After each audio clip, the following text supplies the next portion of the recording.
সকালে নাস্তায় যদি এইরকম হয় তাহলে তো কোনো কথাই নেই। যেমন হেলদি তেমন টেস্টি। তেল ঝাল বাদ দিয়ে একদিন তেল ছাড়া এইরকম নাস্তা বানিয়ে দেখুন। এতটাই ভালো লাগে খেতে, রোজ বানাতে ইচ্ছা করবে। বাচ্চা থেকে বড়রা ভীষণ পছন্দ করবে।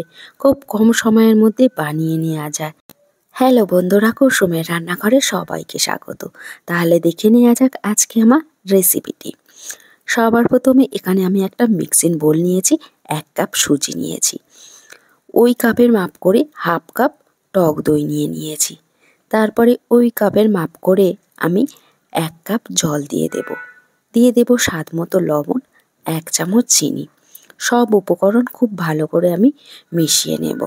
খুব ভালো করে কিন্তু এটাকে মিশিয়ে নিতে হবে। দেখুন কিছুক্ষণ পরে কিন্তু সুজিটা একটু ফুলে যাবে আর একদম কিন্তু নরম হয়ে যাবে।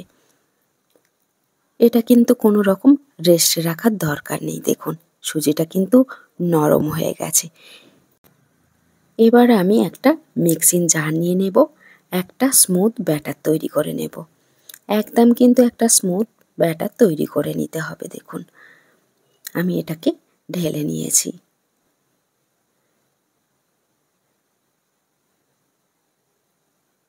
ঢাকনাটা বন্ধ করে দেব, দিয়ে এটাকে আমি কিন্তু একদম স্মুথ ব্যাটার তৈরি করে নেব।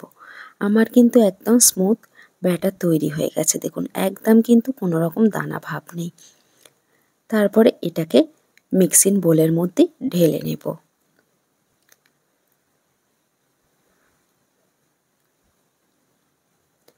দেখুন আমার ব্যাটারটা একটু ঘন মনে হচ্ছে, আমি একটু অল্প করে জল দিয়ে দেব। একদম 1 চামচের মতো আমি জল দিয়েছি। দিয়ে খুব ভালো করে আমি নেড়ে নেব। এখানে কিন্তু আমি একটা জিনিস মেশাবো, সেটা হলো ইনো। ইনোটা যদি না আপনাদের কাছে না থাকে আপনারা কিন্তু বেকিং সোডাটা ইউজ করতে পারেন। দেখুন ইনোটা দিয়ে খুব ভালো করে আমি নাড়তে থাকবো।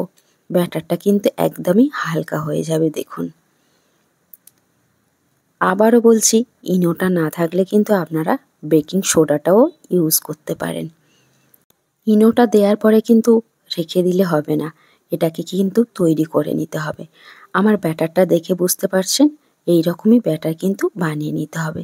তারপরে এখানে আমি একটা ফ্রাই প্যান নিয়েছি, আমি ননস্টিকের ফ্রাই প্যান নিয়েছি। আমি কোনো রকম কিন্তু তেল ইউজ করব না। গ্যাসের ফ্লেমটা কিন্তু আমি লো হিটে রেখে আমি 1 হাতা ব্যাটার দিয়েছি।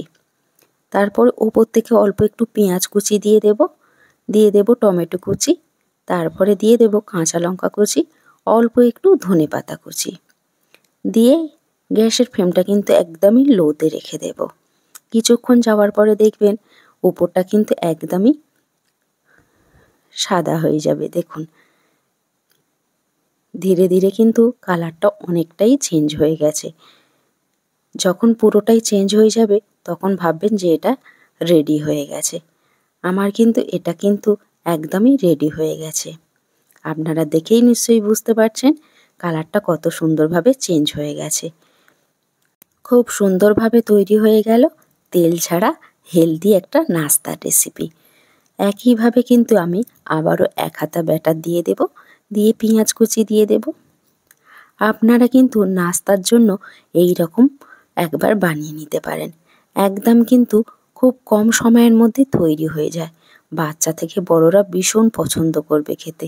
এই রকমভাবে বানিয়ে কিন্তু বাচ্চাদের টিফিনও দিতে পারেন। তেল ছাড়া একটা টিফিন রেসিপি।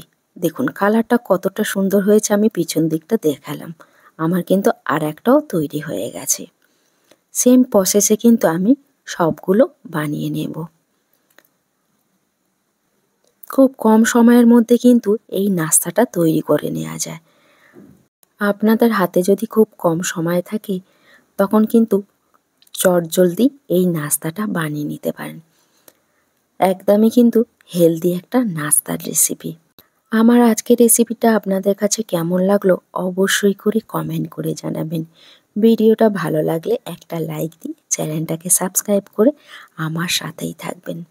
দেখুন আমার কিন্তু সবগুলো রেডি হয়ে গেছে, কত সুন্দরভাবে তৈরি হয়েছে, একদম কিন্তু জালিদার। এটাকে আমি পরিবেশন করে নিয়েছি।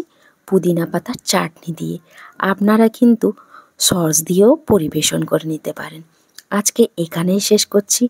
ভালো থাকবেন, সুস্থ থাকবেন। আবার ফিরে আসবো অন্য কোনো রেসিপি নিয়ে।